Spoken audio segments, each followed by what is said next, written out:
Gear neutral में ही रहता है।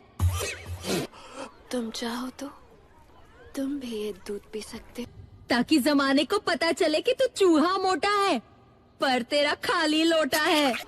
ठंडा है, ताजा है, मलाई से भरा हुआ है। डॉक्टर साहब, आज आप कोई भी कसर मत छोड़िएगा। जो कुछ भी करना है बस खत्म कर दीजिए। मेरी मर्दानगी के बारे में आप गांव की किसी भी लड़की से पूछ सकते हो मेघजी भाई, रिपोर्ट अच्छी मिलेगी। आपने ठीक से हिलाया? हाँ ममता, मैंने बिल्कुल अच्छी तरह हिलाया। वैसे भी जब से पप्पू पैदा हुआ मैं हिलाने में एक्सपर्ट हो गया। अबे उस हैंडीकैप ने मेरे नी कैप्स तोड़ दिए यार। इससे तो अच्छा होता कि हम उसके साथ लंगड़ी खेलते।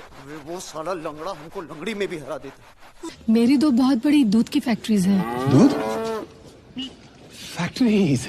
हाँ, अच्छा। अगर आज रात 9 बजे तुम फ्री हो तो मैं तुम्हें अपनी दोनों फैक्ट्रीज के दर्शन दूंगी।